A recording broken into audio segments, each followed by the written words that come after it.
जिन्हें हम हिंदू हृदय सम्राट बोलते हैं, वो यूपी बिहार वालों को घुसपैठिए बोलते थे। एक बिहारी 100 बीमारी। इस टिप्पणी को करने वाला कोई और नहीं, बाला साहब ठाकरे ही थे। इन्होंने दक्षिण भारतीयों को यंडा गुड्डू और लुंगी वाले कहकर अपमानित करना शुरू कर दिया। सिनेमा घरों की तोड़फोड़ करते थे और कहते थे लुंगी हटाओ पुंगी बजाओ।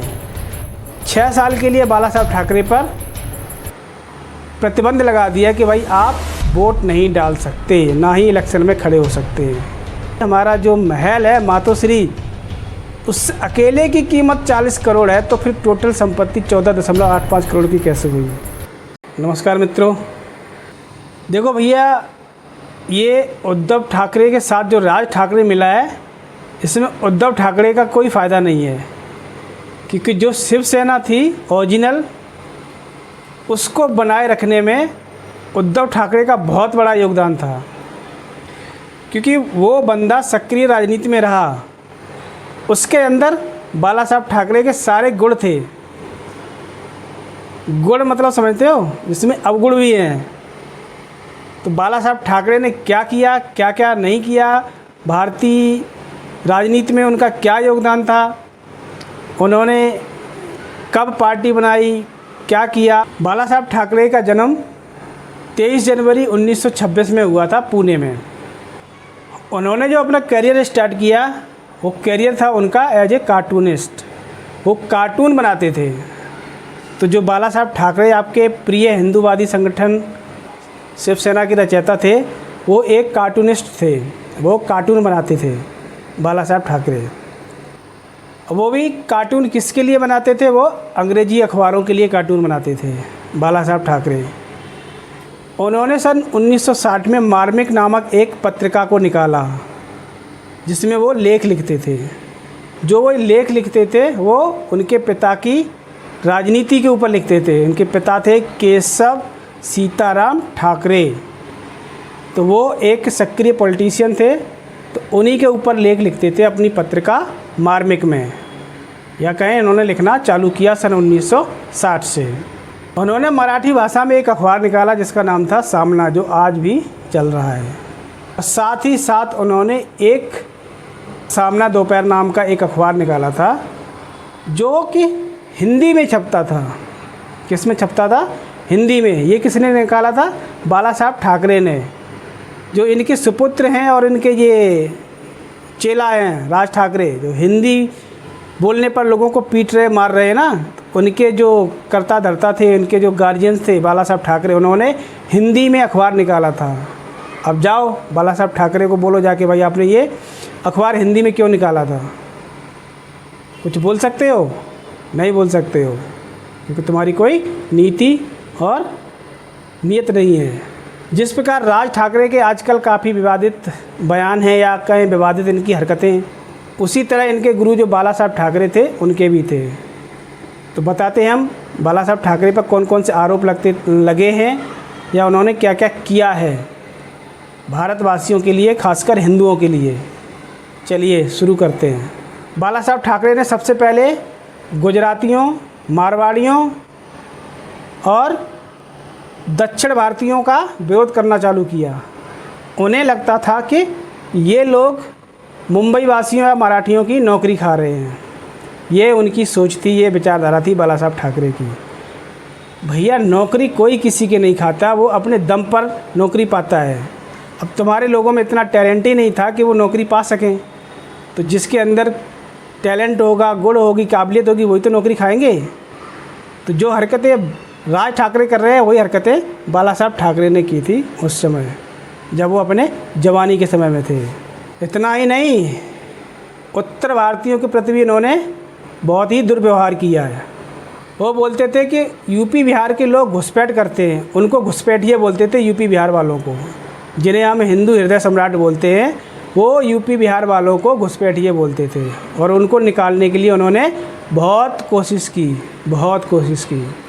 जो आज उद्धव ठाकरे को है, वही बाला साहब ठाकरे को है। तो उद्धव ठाकरे के अंदर कोई ये नई नीति नहीं आई है, वो सब बाला साहब ठाकरे की विरासत को लेके चल रहा है। सन 2008 में एक कहावत आई थी, या कहें एक टिप्पणी आई थी उत्तर भारतीयों पर, खासकर बिहारी लोगों पर। वो टिप्पणी थी कि एक बिहारी 100 बीमारी। इस टिप्पणी को करने वाला कोई और नहीं, जिन्हें हम सो कॉल्ड हिंदू हृदय सम्राट कहते हैं, बाला साहब ठाकरे ही थे। ये बाला साहब ठाकरे की नीति थी, नीयत थी, उत्तर भारतीयों के प्रति प्रेम था, जो इन्हें हिंदू हृदय सम्राट मानते हैं, बाला साहब ठाकरे को। ये सोच रखते थे वो यूपी बिहार के लोगों के लिए। इतना ही नहीं, एक बिहारी 100 बीमारी तक तो ठीक था। उन्होंने जो पूर्वांचल के लोग, उत्तर प्रदेश के पूर्वांचल और बिहार के लोग छठ पूजा करते ना, उसकी भी आलोचना की थी, उस पर भी सवाल उठाए थे, उसका भी अपमान किया था। इतने महान थे तुम्हारे हिंदूवादी राष्ट्र नेता बाला साहब ठाकरे। अब आप लोग कहोगे कि अब तुम ये सब क्यों बखान कर रहे हैं, वो तो इस दुनिया में नहीं है। वो दुनिया में नहीं है, लेकिन उनकी विरासत तो है, जो आज पीछा नहीं छोड़ रही है लोगों का, राज ठाकरे के रूप में, उद्धव ठाकरे के रूप में। तो ये सब याद दिलाना बहुत ज़रूरी है। सानिया मिर्ज़ा उस समय अपने टॉप पे थी, उन्होंने कई मेडल्स जीते, भारत का नाम रोशन किया। तो सानिया मिर्ज़ा के ऊपर भी भाई साहब की अलग ही प्रतिक्रिया थी। वो बोलते हैं कि वो कोर्ट की वजह से नहीं फेमस है, मतलब अपने खेल की वजह से फेमस नहीं है, वो तो टाइट कपड़े, प्रेम प्रसंग और फैशन की वजह से फेमस है। ये देखो, ये हमारे भारत के, जिनके बारे में लोग कह रहे थे इन्हें भारत रत्न मिलना चाहिए, ये सोच रखते थे भारतीय खिलाड़ियों के प्रति। भाई टेनिस में कपड़े जैसे पहने जाते हैं वैसे ही वो पहनती थी और पहनती हैं सानिया मिर्ज़ा। तुम्हें टिप्पणी करने की क्या ज़रूरत थी भाई? बाला साहब ठाकरे अब तो आप चले गए, लेकिन मैं इनडायरेक्टली आपकी औलादों को बोल रहा हूँ, जो भी आपकी विरासत को लिए बैठे हुए उनके। बिहारियों को तो कहते थे एक बिहारी 100 बीमारी, लेकिन उसी प्रकार ये दक्षिण भारतीयों की भी बेइज्जती करते थे।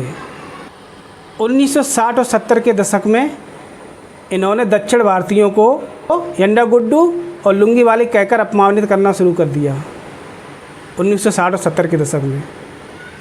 ये देखो, ये हिंदू हृदय सम्राट थे। मतलब जहाँ मौका मिला उन्होंने हिंदुओं को गरियाने से कभी परहेज नहीं किया। अब यहाँ ये मत कहना कि वो अपने मराठी भाषा के लिए या मराठी लोगों के लिए लड़ रहे थे, नहीं। जिन लोगों में काबिलियत होती है ना, वो अपने दम पर नौकरियाँ, रोज़गार कर ही लेते हैं। किसी दूसरे की आलोचना करके कोई रोज़गार या नौकरी नहीं पा सकता है, पा लेगा लेकिन बाद में वो बर्बादी होगा। तो मैं साउथ इंडियन जो मूवी लगती थी थिएटरों में, उन थिएटरों में जाके शिवसेना के गुंडे पता क्या करते थे?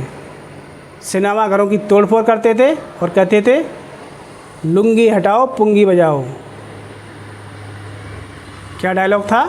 लुंगी हटाओ पुंगी बजाओ। ये शिव सैनिक ऐसा बोला करते थे दक्षिण भारतीयों के लिए। ये शिवसेना वालों ने आपके साथ क्या किया, खासकर बाला साहब ठाकरे ने और उनकी शिवसेना ने। शिवसेना को राजनीतिक दल के रूप में मान्यता मिली 14 अक्टूबर 1989 को, ठीक है, मान्यता तो दे दी चुनाव आयोग ने। लेकिन वही 28 जुलाई 1999 को 6 साल के लिए बाला साहब ठाकरे पर प्रतिबंध लगा दिया कि भाई आप वोट नहीं डाल सकते, ना ही इलेक्शन में खड़े हो सकते हैं। मतलब जो एक अपराधी के साथ सलूक किया जाता है वो बाला साहब ठाकरे के साथ सलूक किया गया था। उन्हें चुनाव आयोग ने उनकी हरकतों की वजह से, ये बात किसी को शायद बहुत कम लोगों को पता होगी, वो किस लिए किया था? वही दक्षिण भारतीयों के खिलाफ इनका जो उद्दंडता चल रही थी, अपमान करते थे, उसकी वजह से इनका इतना आतंक बढ़ गया था। लेकिन इसी बीच उनकी एक टिप्पणी और आई थी जिसमें उन्होंने कहा था कि मुसलमान एक कैंसर से कम नहीं है। मतलब मुसलमान कैंसर जैसी बीमारी से कम नहीं है। इस बात के लिए तो हम उनसे थोड़े बहुत सहमत हो सकते हैं, ठीक है। बाला साहब ठाकरे की जो मृत्यु हुई थी 17 नवंबर 1912 को उनकी मृत्यु हुई थी। तो उन्होंने एक वसीयत बना के रखी थी। अब वो वसीयत फर्जी थी, कैसी थी, उसका अभी तक पता नहीं चला है। एक उद्धव ठाकरे, दूसरे जयदेव, ठीक है। तो उस वसीयत के मुताबिक साहब की कुल संपत्ति 14 करोड़ के लगभग है, लगभग 15 करोड़ है, 14.85 करोड़ है कुल संपत्ति बाला साहब ठाकरे की। उद्धव ठाकरे के अनुसार। तो इस पर उनके भाई जयदेव ने कहा था कि भाई हमारा जो महल है मातोश्री, उस अकेले की कीमत 40 करोड़ है, तो फिर टोटल संपत्ति 14.85 करोड़ की कैसे हुई? ये सोचने वाली बात। ये उद्धव ठाकरे का चरित्र उनके भाई बता रहे हैं। उन्होंने ये भी कहा कि टोटल संपत्ति कुल मातोश्री के अलावा 100 करोड़ की और संपत्ति है। इस प्रकार कुल मिलाकर 140 करोड़ की संपत्ति है टोटल बाला साहब ठाकरे की। उन्होंने कहा कि जो वसीयत इनकी लिखी हुई है, जयदेव ठाकरे ने कहा, वो वसीयत पूरी इंग्लिश में है और साइन मराठी में है। ये कैसे संभव है?